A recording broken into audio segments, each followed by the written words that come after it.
Namaskar. Today's video is from one of my favorite podcasts. This is podcast with Smita Prakash, and it is particularly interesting because both the guests today are ex-Congress members. That is Shehzad Poonawalla, who is now the official spokesperson for BJP, and Aditi Singh, who is uh, an MLA, as far as I know. I think that is it. She's from Raebareli itself, from the constituency of Sonia Gandhi. They both used to be in Congress, and now, because of ideological differences, they have joined the BJP. It's a short clip, so let's start without wasting any time. I'll give link to the original video in the description. Go and check it out. Give it a thumbs up. Come back and react with me to this video. Give me a thumbs up. Subscribe to my channel. If you're new here, let's start. As a Muslim, you get a lot. I have seen on television debates where they attack you. When you get attacked that as a Muslim you're in a party about the Hindutva party and all those things, does it really hurt? Do your family members turn around and say that don't be part of this party? This is this is a Muslim Virodhi party. This is a majoritarian party. As an individual, does it hurt you? It doesn't hurt me. Ambedkar की तरह क्यों नहीं पूछा कि BJP में कोई भी मुस्लिम MP क्यों नहीं है? And the people on the left keep on repeating this like a broken record, and they know the answer. Shehzad gave a brilliant answer to that question. I have reacted to that video. I'll give link to it in the iCard. So they know the answer to it, but still they keep on repeating it. Even if they ask someone and get a satisfactory answer, and still they'll turn around and ask that to someone else from the BJP in the next interview. But thankfully she did not ask. Because ये factual नहीं है, और मैं आपको बताता हूँ क्यों. जो देश में सबसे भयानक एंटी मुस्लिम राइट्स हुए, हाशिमपुरा, भागलपुर, मीरठ, मलियाना, मुंबई, जलगांव, अहमदाबाद, दिल्ली, ये सब कांग्रेस के कालखंड में हुए. दूसरी बात, कांग्रेस ने कभी इनको न्याय नहीं दिलाया.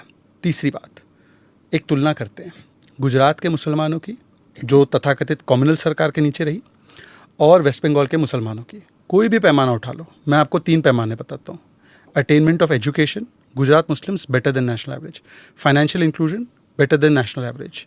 And contribution in public sector enterprise, 9% मुसलमान है गुजरात में, 9% उनकी हिस्सेदारी high post in PSU. Bengal में 25% मुसलमान हैं, 2% contribution in public sector enterprises in high positions. तो मुझे बताइए कि गरीबी और पिछड़ेपन में किसने रखा? और Well, the people, the politicians in West Bengal have an incentive to keep them poor, to keep them uneducated. Because अगर पढ़ लिख जाएंगे तो they will know, they will. It doesn't matter where they will vote, but अगर पढ़ लिख जाएंगे तो they will rise above these religious and caste differences.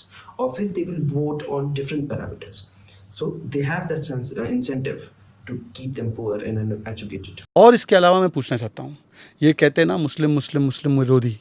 आज जब 12 करोड़ नलके बैठते हैं तो शाजिया और स्मिता दोनों के घर में बैठ रहे हैं. जब 80 करोड़ लोगों को राशन मिलता है, मोहम्मद मोहित दोनों को मिलता है.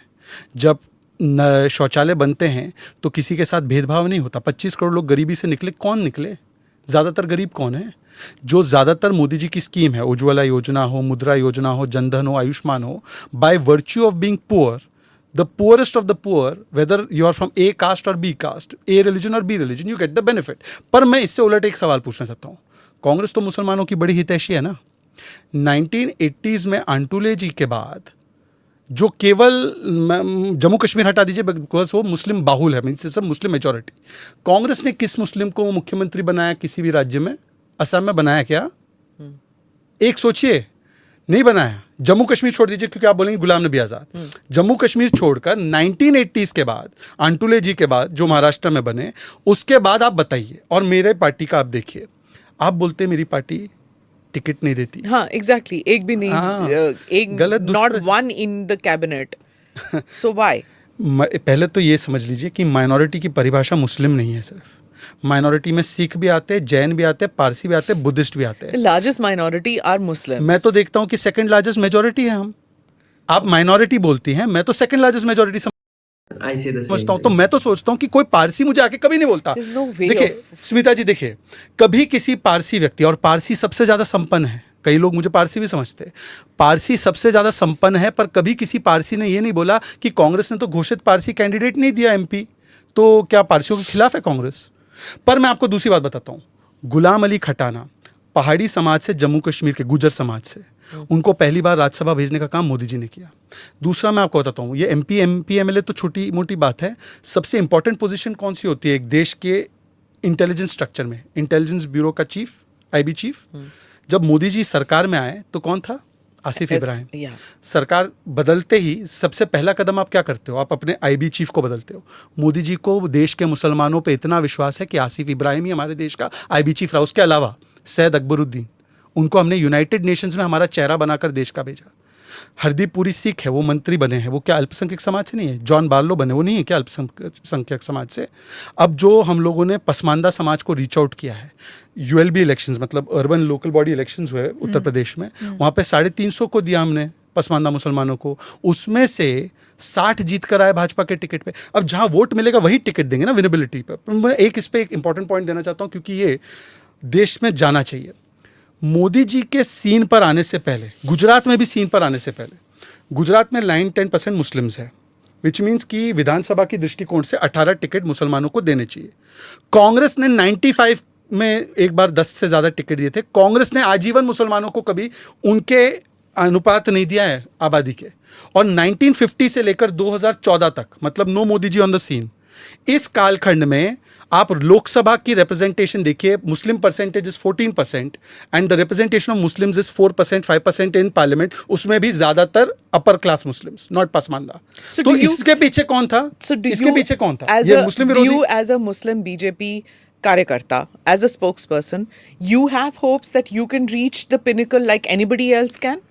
I have hopes that this party, anybody who has merit, talent, efficiency, loyalty will reach wherever his position is due in this party because this platform is caste community agnostic.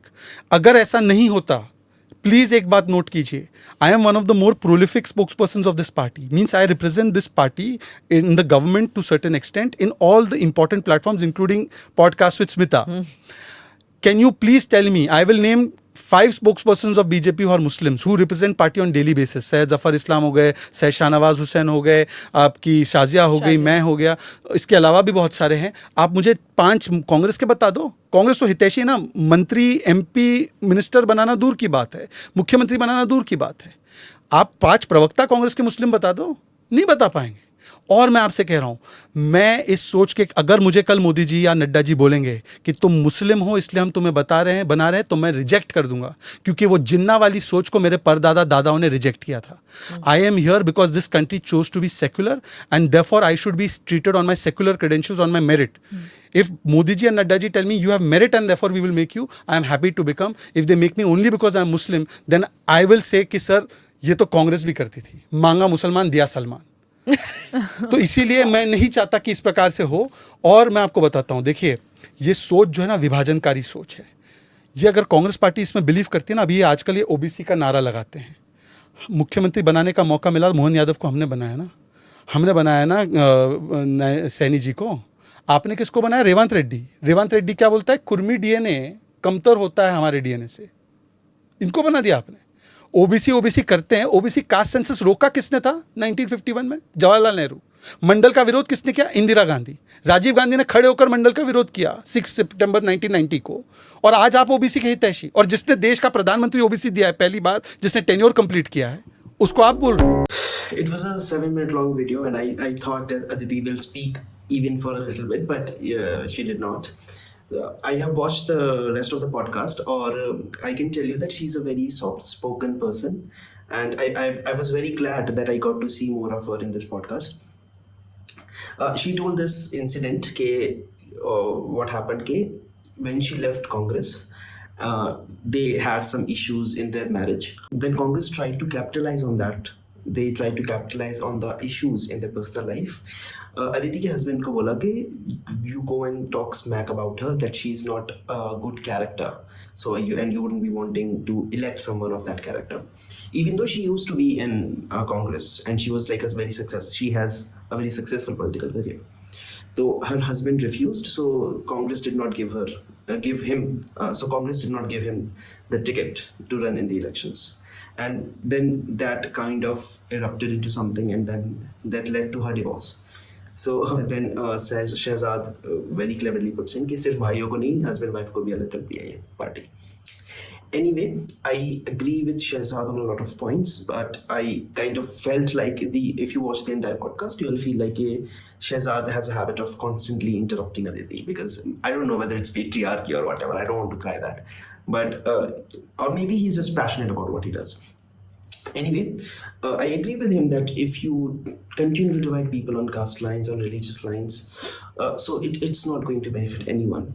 So we'll have to look beyond that. We'll have to give the welfare schemes to the poor, irrespective of which caste or community they belong to. And I admire his confidence that he can attain that position in BJP that no other Muslim has ever reached to, and it is kind of propagated as something anti-Muslim or something. So let's see what happens in the future. Thank you for being here till the very end. Thank you for watching the video, and I'll see you guys in the next one.